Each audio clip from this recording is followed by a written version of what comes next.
ಸೂರ್ಯ ನಮಸ್ಕಾರದಲ್ಲಿ 12 steps ಬರುತ್ತೆ.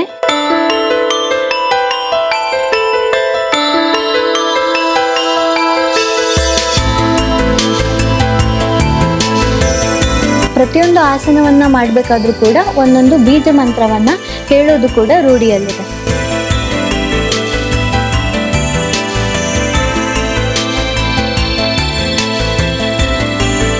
ಆದರೆ major ಆಗಿ ಸ್ಪೈನಲ್ ಇಶ್ಯೂಸ್ ಇರೋರು, ಅಂದರೆ ಬೆನ್ನು ಹುರಿಯ ಸಮಸ್ಯೆ ಇರುವವರು, ಹಾಗೆ ಪ್ರೆಗ್ನೆಂಟ್ ಆಗಿರೋರು ಮತ್ತು ವಯಸ್ಸಾಗಿರೋರು ಈ ಸೂರ್ಯ ನಮಸ್ಕಾರದ ಅಭ್ಯಾಸವನ್ನು ನಾವು ರೆಕಮೆಂಡ್ ಮಾಡೋದಿಲ್ಲ.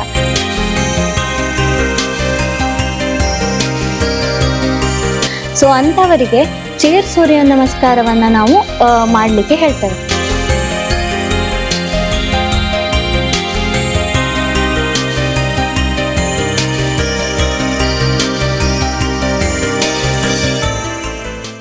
ಎಲ್ಲರಿಗೂ ನಮಸ್ಕಾರ. ನಾನು ಡಾಕ್ಟರ್ ನಿತ್ಯಶ್ರೀ ಗಾಂವ್ಕರ್, ಪ್ರಕೃತಿ ಚಿಕಿತ್ಸೆ ಹಾಗೂ ಯೋಗ ವೈದ್ಯೆ, ವೇದ ವೆಲ್ನೆಸ್ ಸೆಂಟರ್, ನಿಸರ್ಗ ಮನೆ, ಸಿರ್ಸಿ. ಎಲ್ಲರೂ ಸೂರ್ಯ ನಮಸ್ಕಾರದ ಬಗ್ಗೆ ಕೇಳಿರ್ತೀರ, ಅದನ್ನು ಮಾಡೋದು ಹೇಗೆ ಅಂತಲೂ ಗೊತ್ತಿರುತ್ತೆ, ಅದರ ಉಪಯೋಗಗಳ ಬಗ್ಗೆ ಕೂಡ ಗೊತ್ತಿರುತ್ತೆ. ಆದರೆ ಇವತ್ತಿನ ವಿಡಿಯೋದಲ್ಲಿ ನಾವು ಅದರದ್ದೇ ವೇರಿಯೇಷನ್ ಆಗಿರುವಂತಹ ಚೇರ್ ಸೂರ್ಯ ನಮಸ್ಕಾರವನ್ನು ಮಾಡೋದು ಹೇಗೆ, ಹಾಗೆ ಅದರ ಉಪಯೋಗ ಏನು, ಯಾರ್ಯಾರು ಅದನ್ನು ಮಾಡಬಹುದು, ಈ ವಿಡಿಯೋದಲ್ಲಿ ನಾವು ಅದನ್ನು ನೋಡೋಣ. ಸೂರ್ಯ ನಮಸ್ಕಾರದಲ್ಲಿ 12 ಸ್ಟೆಪ್ಸ್ ಬರುತ್ತೆ, 12 ಆಸನಗಳಿವೆ. ಪ್ರತಿಯೊಂದು ಆಸನವನ್ನು ಮಾಡಬೇಕಾದ್ರೂ ಕೂಡ ಒಂದೊಂದು ಬೀಜ ಮಂತ್ರವನ್ನು ಹೇಳೋದು ಕೂಡ ರೂಢಿಯಲ್ಲಿದೆ. ಸೊ ಅದೇ ರೀತಿ ಚೇರ್ ಸೂರ್ಯ ನಮಸ್ಕಾರದಲ್ಲಿ ಕೂಡ 12 ಸ್ಟೆಪ್ಸ್ ಇದೆ. ಹಾಗೆ ಇದರಲ್ಲಿ ಆಲ್ಟರ್ನೇಟ್ ಫಾರ್ವರ್ಡ್ ಹಾಗೆ ಬ್ಯಾಕ್ವರ್ಡ್ ಬೆಂಡಿಂಗನ್ನು ನಾವು ನೋಡ್ತೇವೆ. ಅಂದರೆ ಸೂರ್ಯ ನಮಸ್ಕಾರದಲ್ಲಿ ಒಂದು ಆಸನವನ್ನು ಹಿಂದೆ ಬೆಂಡ್ ಆಗೋದಿರುತ್ತೆ, ಮತ್ತೊಂದು ನೆಕ್ಸ್ಟ್ ಆಸನ ಮುಂದೆ ಬೆಂಡ್ ಆಗೋದಿರುತ್ತೆ. ಅದೇ ರೀತಿಯಾಗಿ ಚೇರ್ ಸೂರ್ಯ ನಮಸ್ಕಾರದಲ್ಲಿ ಕೂಡ ಅಲ್ಟರ್ನೇಟ್ ಆಗಿ ಫಾರ್ವರ್ಡ್ ಹಾಗೆ ಬ್ಯಾಕ್ವರ್ಡ್ ಬೆಂಡಿಂಗ್ ಆಸನಸ್ಗಳಿವೆ. ಈ ಸೂರ್ಯ ನಮಸ್ಕಾರವನ್ನು ನಾವು ಏನೇನಕ್ಕೆ ಮಾಡ್ತೀವಿ? ಕಾಮನ್ಲಿ ನಮ್ಮ ಫ್ಯಾಟ್ ಬರ್ನ್ ಮಾಡೋದಕ್ಕೋಸ್ಕರ, ಹಾಗೆ ಮಸಲ್ ಟೋನನ್ನು ಇಂಪ್ರೂವ್ ಮಾಡೋದಕ್ಕೋಸ್ಕರ, ಹಾಗೆ ಜಾಯಿಂಟ್ ಮೊಬಿಲಿಟಿಯನ್ನು ಜಾಸ್ತಿ ಮಾಡೋದಕ್ಕೋಸ್ಕರ, ಹಾಗೆ ಸ್ಟ್ರೆಸ್ಸನ್ನು, ಒತ್ತಡವನ್ನು ಕಡಿಮೆ ಮಾಡೋದಕ್ಕೋಸ್ಕರ ಕೂಡ ನಾವು ಸೂರ್ಯ ನಮಸ್ಕಾರದ ಅಭ್ಯಾಸವನ್ನು ಮಾಡ್ತೇವೆ. ಆದರೆ ಮೇಜರ್ ಆಗಿ ಸ್ಪೈನಲ್ ಇಶ್ಯೂಸ್ ಇರೋರು, ಅಂದರೆ ಬೆನ್ನು ಹುರಿಯ ಸಮಸ್ಯೆ ಇರುವವರು, ಹಾಗೆ ಪ್ರೆಗ್ನೆಂಟ್ ಆಗಿರೋರು ಮತ್ತು ವಯಸ್ಸಾಗಿರೋರು ಈ ಸೂರ್ಯ ನಮಸ್ಕಾರದ ಅಭ್ಯಾಸವನ್ನು ನಾವು ರೆಕಮೆಂಡ್ ಮಾಡೋದಿಲ್ಲ. ಸೊ ಅಂಥವರಿಗೆ ಚೇರ್ ಸೂರ್ಯ ನಮಸ್ಕಾರವನ್ನು ನಾವು ಮಾಡಲಿಕ್ಕೆ ಹೇಳ್ತೇವೆ. ಸೊ ಈ ಚೇರ್ ಸೂರ್ಯ ನಮಸ್ಕಾರದ ಉಪಯೋಗ ಏನೇನು ಅಂದರೆ, ಇದು ಕೂಡ ಯಾರಿಗೆ ಜಾಯಿಂಟ್ ಮೊಬಿಲಿಟಿ ಫುಲ್ ರೇಂಜಲ್ಲಿ ಮಾಡ್ಲಿಕ್ಕೆ ಆಗೋದಿಲ್ವೋ ಅಂಥವರು ಈ ಚೇರ್ ಸೂರ್ಯ ನಮಸ್ಕಾರವನ್ನು ಮಾಡ್ಬೋದು. ಹಾಗೆ ವಯಸ್ಸಾಗಿರೋರು ಕೂಡ ಚೇರಲ್ಲಿ ಕೂತ್ಕೊಂಡು ಸೂರ್ಯ ನಮಸ್ಕಾರದ ಅಭ್ಯಾಸವನ್ನು ಮಾಡ್ಬೋದು. ರಿಸರ್ಚ್ ಕೂಡ ಆಗಿದೆ ಇದ್ರ ಮೇಲೆ. ಚೇರ್ ಸೂರ್ಯ ನಮಸ್ಕಾರವನ್ನು ದಿನನಿತ್ಯ ಹೈ BP ಇರೋ ಅಂಥವರು ಮಾಡೋದ್ರಿಂದ ಅವರ ಸಿಸ್ಟೋಲಿಕ್ ಹಾಗೆ ಡಯೋಸ್ಟೋಲಿಕ್ BP ಕಡಿಮೆ ಆಗ್ತಾ ಬರುತ್ತೆ. ಚೇರ್ ಸೂರ್ಯ ನಮಸ್ಕಾರವನ್ನು ನಾವು ಉಸಿರಾಟದ ಮೇಲೆ ಗಮನ ಇಟ್ಕೊಂಡು ಮಾಡಬೇಕಾಗತ್ತೆ. ಇದರಿಂದ ನಮ್ಮ ವ್ಯಾಸೋ ಡೈಲೇಟೇಷನ್ ಆಗಿ ಪ್ಯಾರಾಸಿಂಪಥೆಟಿಕ್ ಆಕ್ಟಿವಿಟಿ ಜಾಸ್ತಿ ಆಗುತ್ತೆ.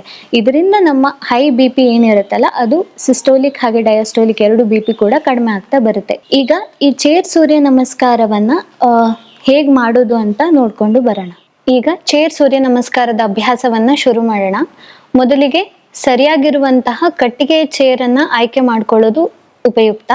ಹಾಗೆ ಎಷ್ಟು ಸಾಧ್ಯನೋ ಅಷ್ಟು ಮಾತ್ರ ಬೆಂಡಿಂಗ್ಸನ್ನು ಮಾಡಿ, ಜಾಸ್ತಿ ಅಗತ್ಯಕ್ಕಿಂತ ಜಾಸ್ತಿ ಫಾರ್ವರ್ಡ್ ಅಥವಾ ಬ್ಯಾಕ್ವರ್ಡ್ ಬೆಂಡಿಂಗನ್ನು ಮಾಡೋಕ್ಕೆ ಹೋಗಬೇಡಿ, ಆಯಿತಾ.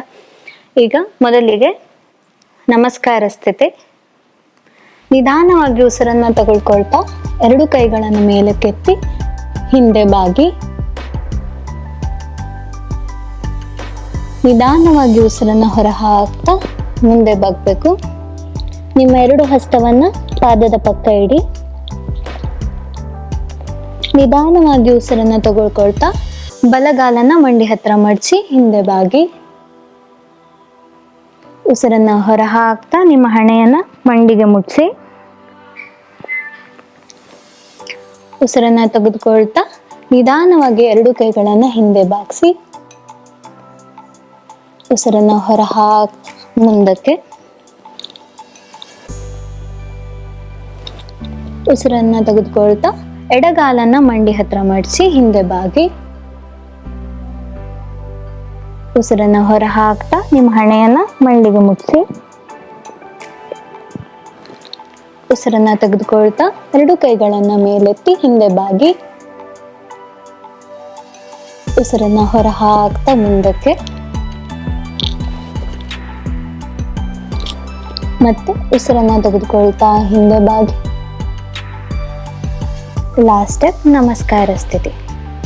ಇದು ಚೇರ್ ಸೂರ್ಯ ನಮಸ್ಕಾರದ 1 ರೌಂಡ್ ಕಂಪ್ಲೀಟ್ ಆಯಿತು. ಇದೇ ರೀತಿ ನಾವು ಎಡಗಡೆಗೆ ಮಾಡೋಣ. ನಮಸ್ಕಾರ ಸ್ಥಿತಿ. ನಿಧಾನವಾಗಿ ಉಸಿರನ್ನು ತೆಗೆದುಕೊಳ್ತಾ 2 ಕೈಗಳನ್ನು ಮೇಲಕ್ಕೆತ್ತಿ ಹಿಂದೆ ಬಾಗಿ ಉಸಿರನ್ನ ಹೊರ ಹಾಕ್ತಾ ಮುಂದಕ್ಕೆ. ನಿಮ್ಮ ಹಸ್ತವನ್ನ ಪಾದದ ಪಕ್ಕ ಇಡಿ. ಉಸಿರನ್ನ ತಗೊಳ್ತಾ ಎಡಗಾಲನ್ನ ಮಡಚಿ ಹಿಂದಕ್ಕೆ ಬಾಗಿ ಉಸಿರನ್ನ ಹೊರ ಹಾಕ್ತಾ ನಿಮ್ಮ ಹಣೆಯನ್ನ ಮಂಡಿಗೆ ಮುಟ್ಟಿಸಿ ಉಸಿರನ್ನ ತೆಗೆದುಕೊಳ್ತಾ 2 ಕೈಗಳನ್ನು ಮೇಲಕ್ಕೆತ್ತಿ ಹಿಂದೆ ಬಾಗಿ ಉಸಿರನ್ನ ಹೊರ ಹಾಕ್ತಾ ಮುಂದಕ್ಕೆ. ಉಸಿರನ್ನ ತೆಗೆದುಕೊಳ್ತಾ ಬಲಗಾಲನ್ನ ಮಂಡಿ ಹತ್ರ ಮಡಚಿ ಹಿಂದೆ ಬಾಗಿ ಉಸಿರನ್ನ ಹೊರ ಹಾಕ್ತಾ ಹಣೆಯನ್ನ ಮಂಡಿಗೆ ಮುಟ್ಟಿಸಿ